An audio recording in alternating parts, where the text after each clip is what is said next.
नमस्कार। प्रत्येक बिहिबार प्रसारण हुने फरकधार हेल्थ हबमा म उपस्थित भएको छु। सधैँ चाहिँ मृगौलाको बारेमा हामीले कुरा गर्दै आएका छौँ, तर आज विश्व मृगौला दिवस, 16औं विश्व मृगौला दिवस। मृगौला दिवस मनाइरहँदाखेरि मलाई त्यो दिनको सम्झना हुन्छ जब 16 वर्ष अगाडि यो मृगौला दिवस मनाउन थालिएको थियो। सबैजनाले वर्षको एकपटक एउटा मृगौला दिवस मनाएर के होला र भन्ने सबैको भनाइ थियो। मृगौलाको बारेमा चेतना जगाउने, मृगौलाको बारेमा जानकारी दिने, मृगौला कसरी स्वस्थ राख्ने भन्ने जानकारी लिने र मृगौलाको स्वास्थ्य परीक्षण गर्ने, मृगौला परीक्षण शिविरहरू सञ्चालन गर्ने, मृगौला रोगीहरूलाई उपचारमा पहुँच पुर्याउने, मृगौला रोगीहरूको उपचारको विधि विस्तार गर्ने, त्यो मृगौला रोगीहरूलाई पुर्याउन सक्ने सुविधाहरू बढाउने यावत विषयमा नेपालका मिडिया, नेपालका चिकित्सक, नेपालका अन्य व्यक्तिहरूले ठूलो योगदान गरेको कारण नेपालमा मृगौलाको क्षेत्रमा उल्लेखनीय कुराहरू भएको छ। भन्नुपर्दा 2006 मा यो सुरुवात भयो विश्व मृगौला दिवस। 2008 त्यसको लगत्तै 2 वर्षभित्र नेपालमा मृगौला प्रत्यारोपण सुरु भयो। पहिली त्रिभुवन शिक्षण अस्पतालबाट, पछि गएर वीर अस्पतालबाट सुरुवात भयो र त्यसको 2010 मा के सुरुवात भयो भनेपछिको बहतको पिरियडमा डाक्टरहरू, मृगौला रोग विशेषज्ञ नेपालमै पढाइ हुन थाल्यो। त्यो पनि उच्च तहको डीएम नेफ्रोलोजी कार्यक्रमहरू त्रिभुवन शिक्षण अस्पतालमा र वीर अस्पतालमा यो सुरुवात गरियो। अहिले त्यसलाई विस्तार गरेर नेपाल मेडिकल कलेज र भरतपुर मेडिकल कलेजले पनि सञ्चालन गरिरहेका छन्। भने यसरी एकातर्फबाट त्यो सेवा सुरुवात भयो भने अर्को तर्फबाट के देख्नुहुन्छ भने भनौँ न विपन्न सेवाको सुरुवात 2065 बाट थालना भयो। भने लगभग मलाई लाग्छ त्यो मृगौला प्रत्यारोपण गरेपछिको वर्ष भनेपछि विश्व मृगौला दिवस मनाउन थालेको लगभग 3 वर्षपछिको पिरियडमा के भयो, ज्येष्ठ नागरिकको डायलिसिस निशुल्क गर्नुपर्छ भनेर राष्ट्रिय मृगौला उपचार केन्द्रबाट गरियो। तत्पश्चात हेपाटाइटिस बी, सी, एचआईभी भएका बिरामीहरूको पनि उपचार निशुल्क राष्ट्रिय मृगौला उपचार केन्द्रबाटै थाल्ने भयो। यो लगभग यसरी गरिरहँदा 10 वर्षसम्ममा आइपुग्दाखेरिको बहुतको पिरियडमा के भयो, विपन्न व्यक्तिहरूलाई डायलिसिस सेवा दिनुपर्छ, विपन्न सेवालाई डायलिसिस दिनुपर्छ भनेर सरकारले पहिले 50,000 रुपियाँ, त्यसपछि गएर 1 लाख रुपियाँ, त्यसलाई बढाएर 1 वर्षको डायलिसिस, त्यहाँबाट 2 वर्षको डायलिसिस, त्यहाँबाट प्रत्यारोपणसम्मको डायलिसिस र अहिले सधैँको लागि डायलिसिस, हप्ताको 2 पटक डायलिसिसलाई जरुरत पर्ने बिरामीहरूलाई डाक्टरको रेकमेन्डेसनमा 3 पटकसम्म गर्न सकिने भन्ने हिसाबमा सहित सरकारले स्वीकृति दिएको छ। भने गरिब मुलुकमा मृगौला बिग्रेर डायलिसिस गराउने व्यक्तिहरूको उपचार विधिमा उल्लेखनीय कुरा भएको छ, तर त्यो धेरै नपुग्छ किनभने बिरामीको संख्या बढी छ। बिरामीहरू आफ्नो घरबाट टाढा पाएर गर्नु परेको छ, डायलिसिस गर्न बेलुका राति आउनुपर्छ। त्यो अलिकति दुःख छँदैछ। तर अझ दुःख के छ भने रोगीहरूको तर्फ मात्रै हाम्रो ध्यान जाने, रोगीहरूको तर्फ मात्रै सुविधा दिने भन्ने हो भने ती निरोगी व्यक्तिहरू रोगी भइरहेका बारेमा कसले हेर्ने? निरोगी भन्ठानेर बसेका व्यक्तिहरू उनीहरूले कमसेकम म रोगी छु या छैन भनेर जबसम्म उनीहरू जान्दैनन् तबसम्म के हुन्छ थाहै हुँदैन, हामी थाहै पाउन सक्दैनौँ। त्यसैले यो कस्तो हिसाबमा देखिन्छ भनेदेखि जेलिएको छ। रोगीलाई पनि उपचार दिनुपर्छ, निरोगी व्यक्तिलाई पनि हिसाबमा कसरी स्वस्थ रहने भनेर चाहिँ सिकाउनुपर्छ। त्यसैले विश्व मृगौला दिवस मनाइरहँदाखेरिको बहतको पिरियडमा आजको स्थितिमा हामीले हेर्दाखेरिको रूपमा पत्र पत्रिकाहरूले, मिडियाहरूले राम्रोसँग कभरेज गरेर विश्व मृगौला दिवस के हो, कसरी गरिन्छ, के हुन्छ भन्ने बारेमा यावत जानकारीहरू जनतालाई दिइरहेको छ। जनता आफैले आफ्नो मृगौलाको जिम्मेवारी लिनु परेको छ। भने आफ्नो मृगौलाको जिम्मेवारी कसले लिन्छ? न सरकारले, हैन, सरकारले त व्यवस्था बनाइदिन्छ, उपचारको विधि बनाइदिन्छ, तर न डाक्टरले बाटो देखाइदिन्छ।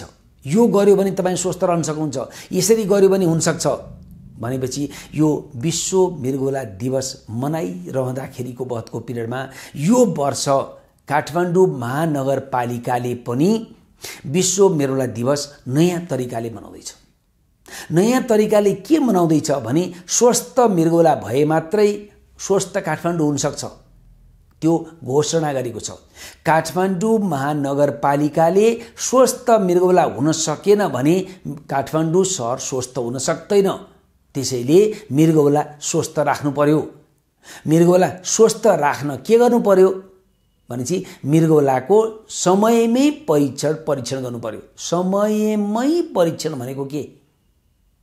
रोग लागिसकेर रोग बढेर निको पार्न नसकिने अशक्त स्थितिमा हैन हो त्यस्तो अवस्थामा रोग पत्ता लगाएर फाइदा के? हामीले अहिले त्यही गरिरहेका छौं।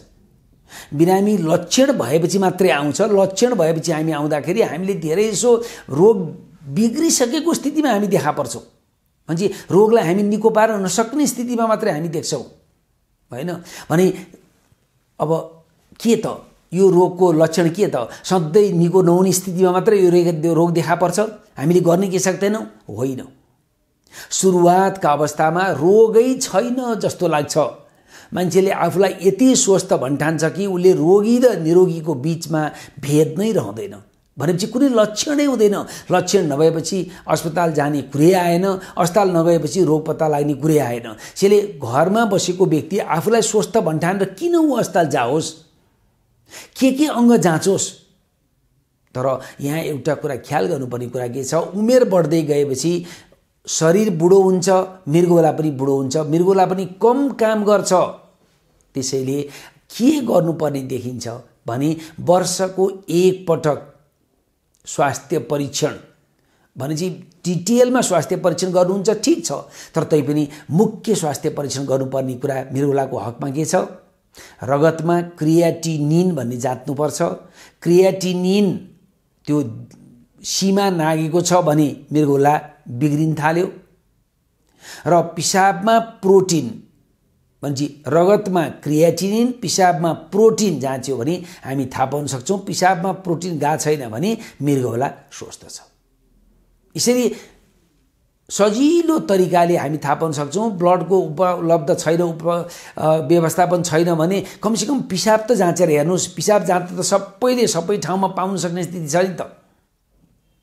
त्यसैले विश्व मृगौला दिवस मनाइरहँदा काठमाडौँ महानगरपालिकाले पिसाब जाँच गरेर मनाउँदैछ। 3200 वडामा 3500 वडा शहरी क्लिनिकमा पिसाब जाँच गर्न वडावासीलाई बोलाएको छ। वडावासीले निशुल्क पिसाब जाँच गर्छन्। पिसाब जाँचमा खराबी देखियो, डिपस्टिकबाट खराबी देखियो भने निजहरूलाई प्रयोगशालामा गएर पिसाब जाँच गर्ने सल्लाह दिइन्छ। प्रयोगशालामा गएर जाँच्दा पनि पिसाबमा खराबी नै छ भने तब उहाँहरूलाई तपाईहरू अस्पतालमा उपचार गर्न जानुस् कि आफ्नो स्वविवेकले उपचार गर्न जानुस् कि नेपाल सरकारले उपचारमा सहुलियत दिएका अस्पतालमा उपचार गर्न जानुस् भन्ने सल्लाह दिइन्छ। अहिले हामीले 5 गतेबाट हिजोसम्म गरेको टेस्टको हिसाबमा 7000 लगभग व्यक्तिहरूले परीक्षण गरिसकेका छन्। 7000 व्यक्तिको परीक्षण भइसक्दा हामीले के भेटेका छौं भने 240 जनामा रोगको लक्षण देखा परेको छ। अब यो 240 जना सायद उपचार गरेर निको हुनु होला। उहाँहरूलाई हामीले शीघ्र स्वास्थ्य लाभको चाहिँ कामना गर्छौं। नेपाल सरकारले 1 लाख रुपैयाँसम्मको सुविधा एक्युट किडनी इन्जुरी मृगौलामा जोखिम भएर मृगौला बिग्रन नपाओस् समयमै उपचार गरून् भन्ने हिसाबले हेतुले राखिदिएको छ। त्यसको सुविधा उठाउन सक्छन्। भनेपछि हामी फर्किँदै जाँदा मृगौला बचाऊ अभियानको तर्फबाट हामी के भन्न चाहन्छौं भने यो रोगी हुनु नपरोस्, स्वस्थ रहँदैखेरिमा पिसाब जाँच गर्न पाइरहोस्। वर्षको एक पटक ब्लडमा क्रियाटिनिन पिसाबमा प्रोटिन या एल्बुमिन गएको छ कि छैन सबैले जाँचौं। सबैले जाँच्यौं भने रोगी हामी छुट्टिहाल्छौं। जसको पिसाबमा खराबी छ त्यो मान्छे छुट्टिहाल्छ। छुट्टिएपछि ऊ मान्छेको हामीले उपचार गरेर निको हुनेको निको पार्न सक्छौं। निको नहुने व्यक्तिको हामीले के गर्न सक्छौं भने बिग्रिँदै जाने छिटो बिग्रिने कुरालाई हामी ढिलो बिगार्दिन्छौं। ढिलो बिगारिदिन्छौँ भन्दा ढिलो बिग्रिने क्रम त रोक्न सक्दैनौँ हामी भनेपछि त्यो बिग्रिने क्रम चाहिँ हामी ढिलो गराउन प्रयास गर्छौँ। हुन्छ भन्ने नै छैन। खानपान औषधिहरू विभिन्न कुराहरू समय समयमा चेकअप गरेर यो हेर्नुपर्ने हुन्छ। भनेपछि के देखिन्छ भने एकातर्फबाट विश्व मृगौला दिवस मनाइरहँदा मृगौला प्रत्यारोपण पश्चात खाने औषधिको कमी टड्कारो रूपमा देखिएको छ। मृगौला प्रत्यारोपण आफन्तबाट मृगौला प्रत्यारोपण पाएर नेपाल सरकारले लगभग निशुल्क मृगौला प्रत्यारोपण गराइदिएपछिको पिरियडमा त्यो व्यक्तिले इम्युनोसप्रेसिभ औषधि खानुपर्छ। इम्युनोसप्रेसिभ औषधि विदेशबाट आउँछ। जबसम्म सरकारले यो आफैले किनेर डाक्टरको प्रेस्क्रिप्सन देखाएको आधारमा औषधि दिने तरिका हुँदैन, धेरै व्यक्तिहरूलाई गाह्रो छ। लगभग 2000 नाए होलान् मृगौला प्रत्यारोपण गरेर नेपालमा बसिरहेका व्यक्तिहरू। यी व्यक्तिहरूको उपचारमा सरकारले अलिकति संवेदनशील जनाउनुपर्छ। त्यो मात्रै होइन, हामी जनताले जनप्रतिनिधिलाई हाम्रो माग यो छ, हामीले यो गर्नुपर्छ भनेर राखेको खण्डमा जनप्रतिनिधिले नकार्न नसक्ने स्थिति छ। टिबी लाग्दा औषधि खान पाइने, एचआइभी एड्स लाग्दा औषधि खान पाइने, तर आफन्त व्यक्तिले दिएको मृगौला जोगाउनको लागि चाहिने इम्युनोसप्रेसिभ मेडिसिन चाहिँ नपाइने, यो अलिकति तालमेल नमिलेको देखिन्छ। ढिलो चाँडो नेपाल सरकारले यो विषयमा सल्लाह गर्नेछ, तर हामी आफ्नो विषयतर्फ जाउँ। प्रत्येक नेपालीले पिसाब जाँच गर्ने, रगत जाँच गर्ने, क्रियाटिनिन हेर्ने, मृगौला स्वस्थ छ भने असाध्य राम्रो, स्वस्थ छैन भने उपचार गर्ने, स्वस्थ छ भने पनि त्यो स्वस्थ जीवनशैली जारी राख्ने। स्वस्थ जीवनशैली मृगौला बचाउनको लागि स्वस्थ जीवनशैली के भन्छ? 3 लिटर पिसाब फेर्नुहोस्, 2 देखि 3 लिटर, 10,000 पाइला हिँड्नुहोस्, स्वस्थ वनस्पतिजन्य खानेकुरा खानुहोस्, चुरोट खैनी जाँड रक्सी नखानुहोस्, पेन किलर नखानुहोस्, रक्तचाप छ भने ठिक राख्नुहोस्, मधुमेह छ भने मधुमेह ठिक राख्नुहोस्। भनेपछि पेन किलर भन्नाले साह्रै गाह्रो हुँदाखेरि डाक्टरको निगरानीमा खान पाइन्छ, तर मकै भटमास जस्तै जति मन लाग्यो त्यति खान चाहिँ हुँदैन। यो भन्दै मलाई लाग्छ विश्व मृगौला दिवसबाट हामीले सिक्नुपर्ने कुरा के छ? हामी नेपाली मात्रै होइन जाँच गर्न नजानी, विश्वभरिका सबै समुदाय जाँच गर्न जाँदा रहन्छन्। त्यसैले म के अनुरोध गर्न चाहन्छु यहाँहरूलाई भने यहाँहरूले अवश्य पनि थाहा पाउनुभयो, ब्लडमा क्रियाटिनिन, पिसाबमा एल्बुमिन प्रोटिन जाँच गर्नुहोस्, स्वस्थ रहनुहोस् र स्वस्थ जीवनशैली बमोजिमी अगाडि बढिरहनुहोस्। र यही भयो भने स्वस्थ मृगौला, स्वस्थ काठमाडौँको नारा र मृगौला रहित नेपालको परिकल्पना साकार हुनेछ। आजको लागि धन्यवाद, नमस्कार।